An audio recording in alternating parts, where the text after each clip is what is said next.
For generations of wrestling fans, there has been no more omnipresent figure than Vince McMahon. For 4 decades, McMahon has owned, operated, expanded, and merchandised the living hell out of what is today known as the WWE, turning those 3 letters into the shorthand that defines the wrestling industry as many know it. McMahon took the family's New York-based wrestling enterprise and expanded it into a global phenomenon, pushing boundaries like no promoter before him and succeeding in ways that no prior ring baron could have fathomed possible. Through Vince's rise to Arcadia, the surname McMahon came to identify the first family of pro wrestling, or sports entertainment as he would prefer it. And with his fame came fame for his family, as his wife and children cultivated their own celebrities on and off screen. Hell, Vince himself is one of the most bombastic and unique characters in squared circle canon, going from astute on-screen barker to megalomaniacal tyrant when the kayfabe curtain came tumbling down, which only led to further success. McMahon the businessman and McMahon the character have each been defined as ruthless, as cutthroat, as masters of the game with thorough control of a board they knew the ins and outs of. Difference was, McMahon the character would sometimes get his comeuppance to cathartic effect. McMahon the businessman was a little harder to thwart. For most of the 21st century, McMahon has defined the mainstream wrestling we consume. Given the man's need for control and his freakishly driven nature, most assume he'd helm pro wrestling's most powerful chair until the day he died. That he was a dragon only time could slay. McMahon has had his stumbles, some more dizzying than others, but he never ever fell. And most came to assume that he would never ever fall. Until he did. I'm Ross Tweddle from Cultaholic Wrestling, and this is the rise and fall of Vince McMahon.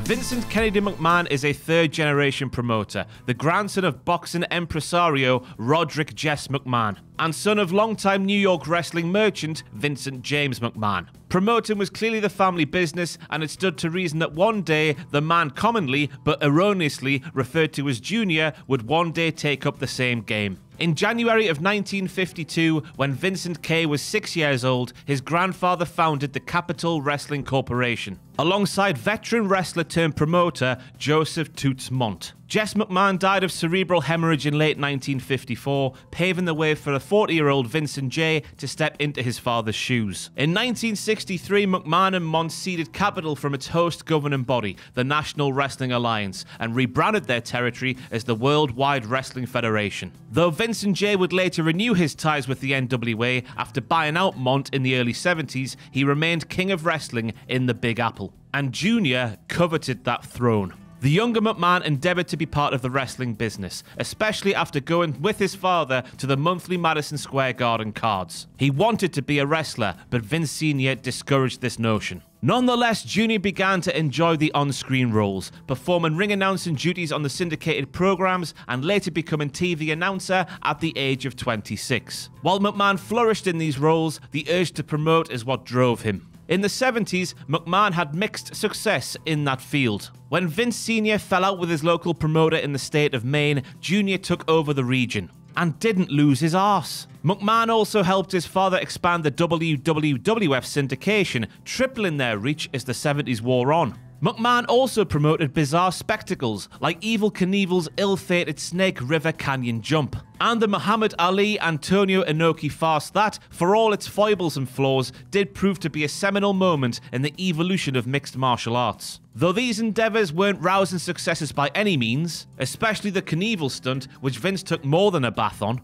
they sharpened McMahon's promotional instincts and gave him valuable experience. As the 70s turned to the 80s, McMahon found success running a building he'd purchased, the Cape Cod Coliseum in Massachusetts. Not only did McMahon promote concerts in the venue, but he briefly owned a minor league hockey team that played its home games there. These ventures helped McMahon sock away a little cash, while giving him more lessons on the art of promotion. As time wore on, McMahon began making arrangements for a potential takeover of his father's territory. In February of 1980, Vince and wife Linda founded Titan Sports to serve as their own promotional outpost. Not long after, Vince Sr. was looking to get out of wrestling, and by 1982 he had talked of selling. Junior seized this opportunity and put together an offer that was virtually contingent on what was now the WWF having immediate success under his watch. In June of 1982, McMahon bought out the ownership stakes of his father, as well as other shareholders Gorilla Monsoon, Arnold Scarland, and company treasurer Phil Zacco.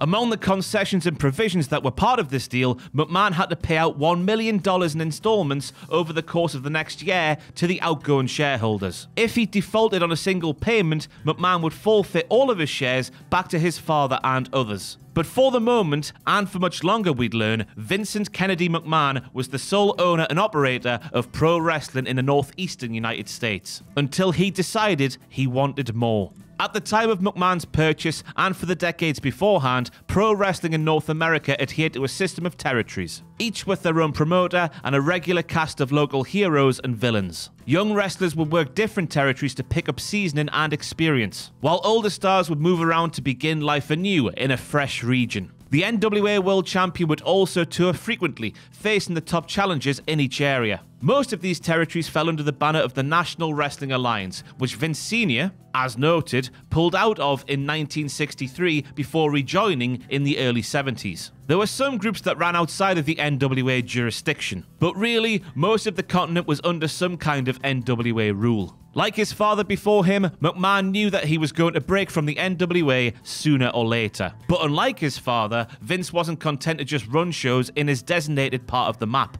As McMahon explained to Sports Illustrated in 1991, in the old days there were wrestling fandoms all over the country. Each little lord respected the rights of his neighbouring little lord. No takeovers or raids were allowed. I, of course, had no allegiance to those little lords. McMahon had grand expansion plans, and they would require, to borrow his words, a little ruthless aggression. But not all takeovers were hostile. In the autumn of 1982, McMahon purchased the Los Angeles territory from promoter Mike LeBell. LeBell maintained an office job as regional representative for his pain-free sale, but otherwise, LA now was Vince's city. With the sale came television in Los Angeles, giving McMahon a TV presence in the US's two largest media markets of New York and LA. Soon after, McMahon began chipping his way into Ohio, expanding just beyond WWF's allocated base. The state was mostly controlled by Ole Anderson, the promoter of wrestling in Georgia. Unlike LeBell, Anderson wasn't feeling too rosy about McMahon promoting in his backyard. So much so that Anderson verbally confronted McMahon at the NWA's annual convention in August of 1983. Before a room filled with fellow promoters and associates, Anderson lambasted Vince for pushing his product onto Anderson's turf and vowed retaliation. Amid further commotion from a number of parties in the room, McMahon simply got up and calmly walked out. He was walking out on more than a conference. Vince McMahon was walking out of the NWA altogether. The New York territory was once more ceding from the NWA as McMahon was prepared to strike out on his own. Also leaving the NWA was its secretary and treasurer, Jim Barnett. He was joining McMahon in his national expansion, though he was doing so quietly, as he still held stock in the Georgia territory. Barnett had fallen out with Anderson and was now aiding the enemy in his goal to grow. And the growth continued. Around the time of the NWA convention, McMahon scooped up a Sunday morning time slot on the USA Network, previously held by Joe Blanchard's Southwest Championship Wrestling. Though cable was still in its relative infancy, a USA Network broadcast was nonetheless a national outlet for his burgeoning product to be seen. McMahon soon overtook Ohio with ease, gaining TV clearance in Cincinnati and Dayton while promoting local arena cards with all of his top names. That autumn, he even tried brazenly signing away NWA World Champion Harley Race, which would have prevented Race from headlining the inaugural Starrcade, where he'd have passed the generational torch to Ric Flair. Race, however, declined, knowing how much of a gut punch that would have been to the entire NWA. But McMahon wasn't done with the onslaught. Big territorial names were brought into the WWF to power the vessel. Tony Atlas, Paul Orndorff, Mass Superstar, the Iron Sheik, and others joined McMahon for the long haul, as he sought to assemble the best roster money could buy. The biggest acquisition, of course, was disgruntled AWA headliner Hulk Hogan, signed in late 1983. McMahon then set forth a series of events that would result in a plain-spoken WWF champion Bob Backlund losing his title to Sheik, who would then transition the belt onto Hogan. On January the 23rd, 1984, Hulkamania as we know it was born. McMahon continued his national push.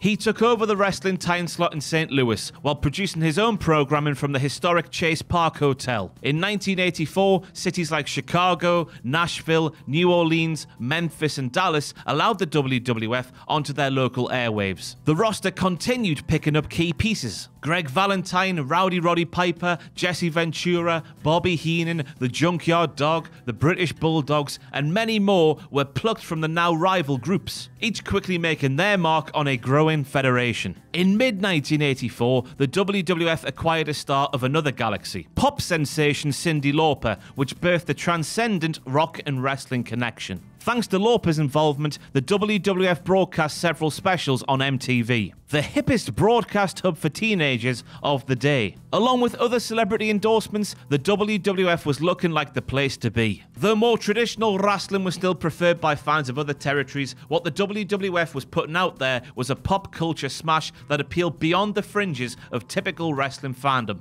A widely expanding audience followed Hogan and Lauper as they led McMahon's colourful horde down the Golden Mile. Meanwhile, McMahon remained cunning. In the spring of 1984, through a secret consortium, Vince bought majority interest in the Georgia territory, acing out Ole Anderson. Fans of the Georgia product were left mystified on July the 14th, when the program they were expecting to see on TBS was bumped in favour of a McMahon-hosted wrestling card, in what has become known in wrestling parlance as Black Saturday. Georgia fans were outraged by the move. Network owner Ted Turner was less enthused when McMahon refused to produce a show tailored to the tastes of the built-in audience. Low ratings, as well as Turner's decision to surround Vince's TBS show with more wrestling-orientated products, led to a financially desperate McMahon selling the time slot to Jim Crockett Jr. in the spring of 1985. The spring of 1985 is when McMahon unleashed the first WrestleMania, broadcast on closed circuit. With Lauper, Mr. T, and other celebrities adding gloss to McMahon's one-ring circus, the first WrestleMania was a stirring financial success. Good thing for McMahon, because his future in wrestling was dependent on the card not being a bomb.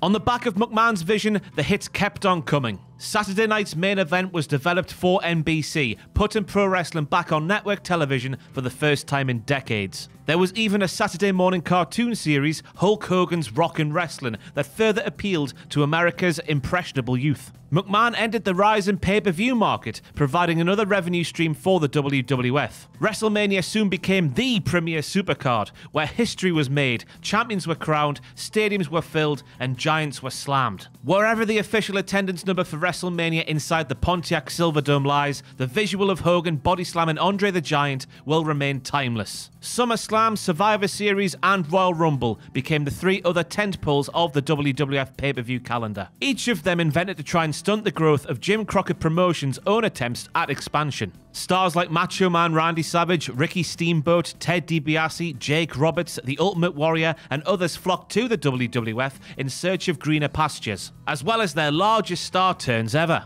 As the Federation was flying, territories were dying. By the end of the 80s, once lucrative groups like the Von Erichs in Dallas, Stu Hart's Stampede, Bill Watts Mid-South, Ron Fuller's Continental, and Eddie Graham's Florida had all bitten the dust. The only group remotely comparable to McMahon's empire was Jim Crockett Promotions, which had expanded beyond its Carolina base to become a national power of its own. However, the mounting deaths in 1988 sealed Crockett's fate. He sold the family business to Ted Turner himself, which was the functional birth of World Championship Wrestling. But even Turner's fortune couldn't put a dent into what Hulkamania-era WWF was accomplishing. What Vince McMahon had built throughout the 80s was far too big, far too strong for any rival to bring to its knees. Though some would say that the WWF was perhaps a little too big for its own good. Through the 4 decades that McMahon helmed what is today WWE, he had to navigate his share of scandals. The first major test came in 1983, when 23-year-old Nancy Argentino, the girlfriend of star wrestler Superfly Jimmy Snuka,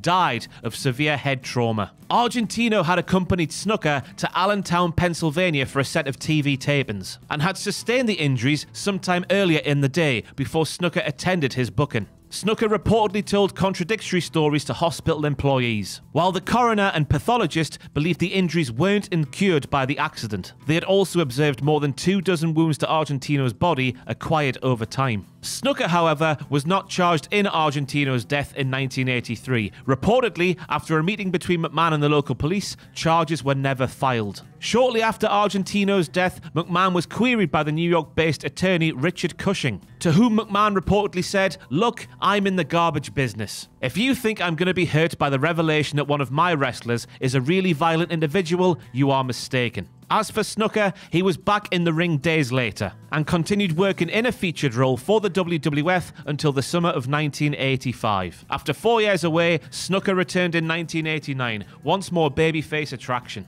Poking holes in the WWF during its halcyon glory was pretty tough. Its fans were diehard, true blue believers that lived for the exploits of their larger-than-life heroes. And those detractors, they were far too busy thumbing their nose at the very idea of pretend fighting to care about what happened within that lowbrow bubble. Until about 1991, anyway. 1991 was the year the ironclad WWF began turning to rust. A questionable decision to book Sergeant Slaughter, a staunch Saddam Hussein supporter, in the midst of Operation Desert Storm, and put the WWF title on him, drew heaps of bad press. There was little interest in seeing Vince's proxy war play out at WrestleMania 7, where Slaughter lost the belt to Hogan, Mr. America, himself. So little was the interest that the WWF had to move Mania from the gigantic Los Angeles Coliseum to the LA Sports Arena, 1/5 of the size by the way, due to abysmal ticket sales. But that was a mere left jab compared to the crosses and uppercuts that were coming. In July, former ringside physician Dr. George Sahorian was convicted on 12 counts of illegally distributing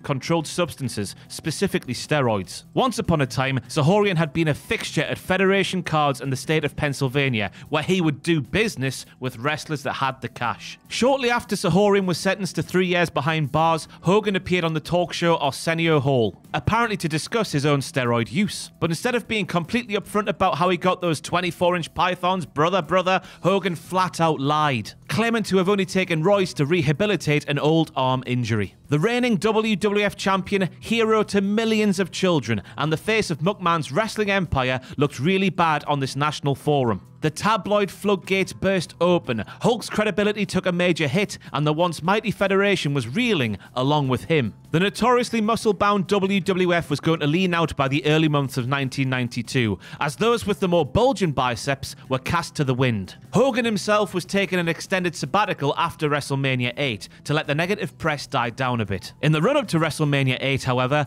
bigger problems came to the surface. Backstage staffers Pat Patterson and Terry Garvin resigned from the WWF that March, while the company severed ties with ring announcer Mel Phillips. Several ex-wrestlers, employees, and even former ring attendants levied accusations of misconduct going back years. Former referee Rita Chatterton would personally accuse McMahon himself of improprieties. The whole sorry mess came to a head on a very surreal episode of Donahue, where McMahon, several accusers, and former WWF stars that had fallen out with McMahon shared the stage for a disjointed quarrel. During the hour, the studio audience laughed at some of the discourse, treating it as silly because it came from, to them, a silly world. Longtime WWE critic Phil Mushnick later wrote, "As long as the WWF's real-life horrors are considered a laughing matter, no one's laughing louder than Vince McMahon." Chances are, McMahon wasn't laughing too loudly as 1992 ground onward. Business fell at an alarming rate, likely due to a combination of scandal, the absence of the biggest star, tainted as he was, and probably some product fatigue for the children aging out of the Human Cartoons demo. Rock and wrestling had long gone radio silent, and McMahon probably wasn't laughing himself come November of 1993. More than 2 years after Sahorian's conviction, McMahon was indicted on charges of illegally supplying anabolic steroids to his wrestlers. Though the WWF roster had clearly shrunk in more than one turn of the word, the steroid problem was clearly not over, as the US government was now going after the Federation boss. The trial was set to begin in the summer of 1994, months after the WWF lost big in 2 civil cases. One saw former ring announcer Jesse Ventura defeat McMahon in a 6-figure suit over unpaid royalties. In the other one-time enhancement talent Chuck Austin was awarded nearly $27 million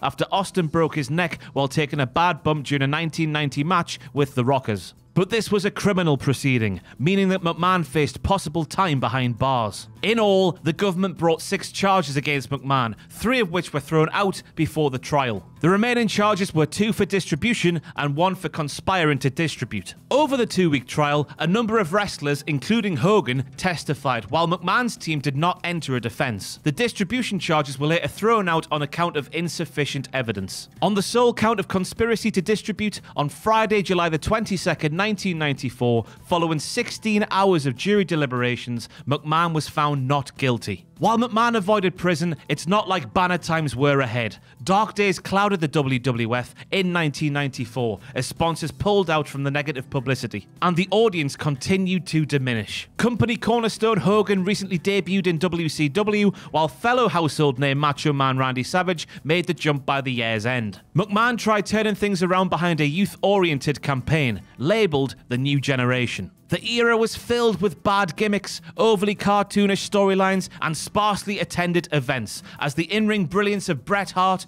Owen Hart, Shawn Michaels and others could not offset the alarming erosion. The WWF even lost money in the fiscal year ending in April 1995, bleeding $4.4 million.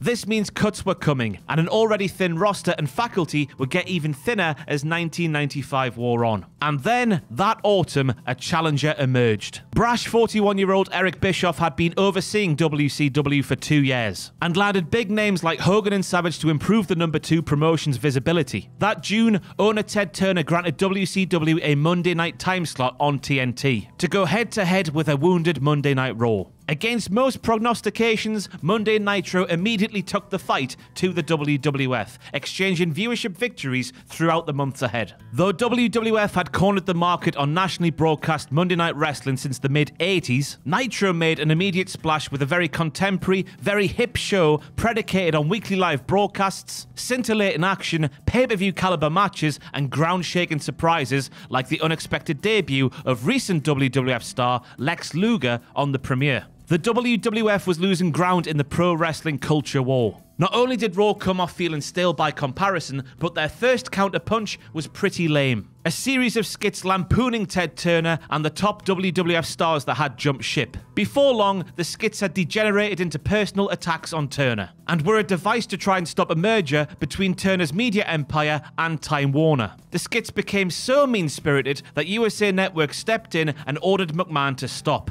You can see why McMahon was feeling pressure. Not only was Nitro continuing to find success with a winning formula, but WCW had just signed away 2 of the WWF's biggest remaining stars, Razor Ramon and Diesel. The 2 re-debuted in WCW under real names Scott Hall and Kevin Nash, and were vaguely presented as McMahon-endorsed foot soldiers on an on-screen promotional rivalry. The WWF initiated legal action over that insinuation, as well as character trademarks, but they couldn't stop WCW from rolling out their next master stroke, turning Hogan heel and aligning him with Hall and Nash to create the New World Order. Nitro was on a month-long winning streak against Raw when Hogan shocked the wrestling world by going bad, and that streak was set to continue for a long time.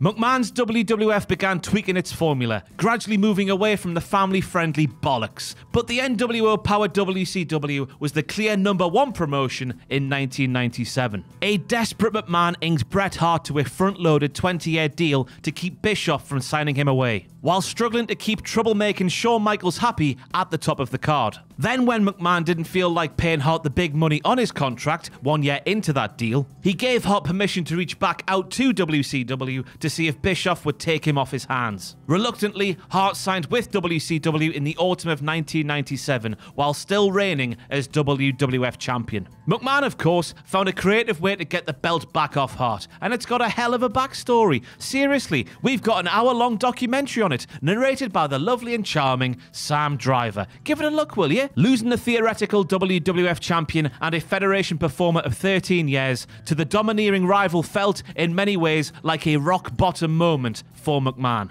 especially when his act of treachery against the Hitman angered so many in the WWF locker room. McMahon tried to save face through a laughable sit-down interview with Jim Ross, where he baby-faced himself to the nth degree.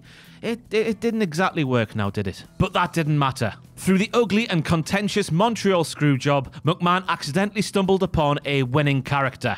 himself. The following year, Raw closed the gap on Nitro through the rise of Stone Cold Steve Austin and his run-ins with suspended boxing star Iron Mike Tyson. WCW was suddenly experiencing their own creative woes at the time, while the WWF was showing off a new attitude to its audience. After Austin dethroned an ailing Michaels to win the WWF title at a wildly successful WrestleMania 14, he found a new rival in McMahon, who was still presenting himself on screen as a conscientious executive, to negative crowd response, of course, in a post-Montreal world. On April the 13th, 1998, the mounting tension between Austin and McMahon came to a head when Stone Cold challenged the boss to an actual match. To those of you who weren't watching in 1998, this was an insane development. Vince was actually going to wrestle? Really? I mean, really? The boss and former announcer? That fella. Austin versus McMahon didn't actually happen because of Mick Foley's intervention. The intrigue of actually seeing the match take place gave Raw its first ratings win over Nitro in 22 months. And there was more to come.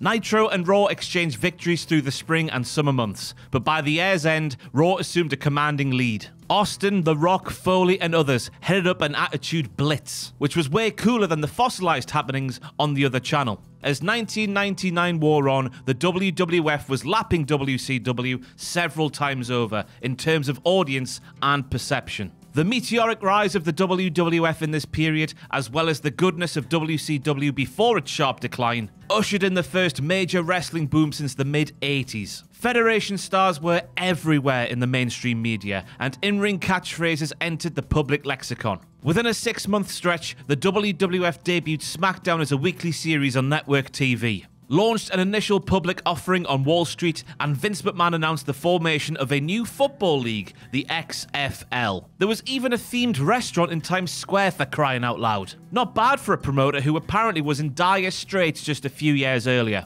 The XFL bombed spectacularly, but the league's failure was partially offset by McMahon's biggest in-ring victory yet, the demise of WCW, as the cancellation of their TV shows led to Vince buying up WCW's most lucrative assets for a fairly paltry sum. McMahon became the undisputed king of American pro wrestling and was now seemingly bulletproof in that world. This was in spite of a few public black eyes, such as the death of Owen Hart and a very ugly legal fallout, as well as a 9-figure harassment lawsuit filed against the WWF by former women's champion Rena Sable Mero. That was settled out of court months later. As the 21st century rolled on, McMahon lorded over a wrestling empire that gobbled up video libraries from departed organizations, cashed in on every nostalgia craze imaginable, built headline stars from its developmental arm, and enjoyed life as the only serious game in town. The wrestling fad may have faded as the noughties ticked by, but the diehards still numbered deep into the millions. McMahon's once lacerated organization was now the consensus brand of choice and appeared to be unassailable.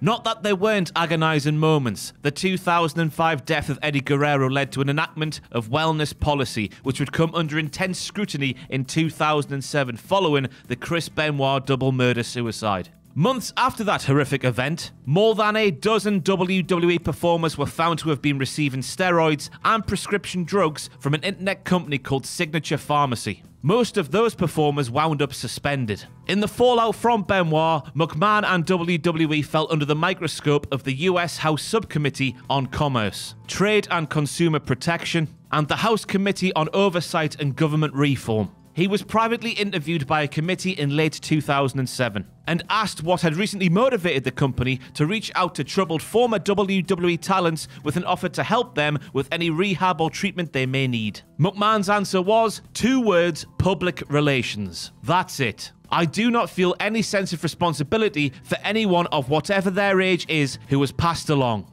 and has bad habits and overdoses for drugs. Sorry, I don't feel any responsibility for that. Nonetheless, that's why we're sending the letter. It is a magnanimous gesture. By the time of McMahon's interview, most of the Benoit murkiness had dissipated. The John Cena-led WWE trucked along through 2008 and 2009, amending their content by becoming family-friendly once more, and started bringing in celebrities from all walks to host Monday Night Raw. By the time Jeremy Piven was out there pretending to give a damn, McMahon's WWE was pretty far removed from that post-Benoit peril. For most of the 2010s, WWE continued along as the clear choice of the American wrestling fan. Total non-stop action sputtered through repeated misfires, while Ring of Honor was for hardcores only. New Japan picked up a little steam by the mid-2010s through new market penetration, but not enough to profoundly jostle Vince's show. WWE remained king, but that would come with its own issues. There seemed to be a real take-it-or-leave-it relationship with the audience that was growing increasingly weary with WWE storytelling. Between McMahon's reported micromanagement of creative, the infantile storytelling, the insistence on pushing specific protagonists against vocal fan wishes, and the cutting off of ascending favourites, fan discourse seemed to sour on the WWE way with each passing year.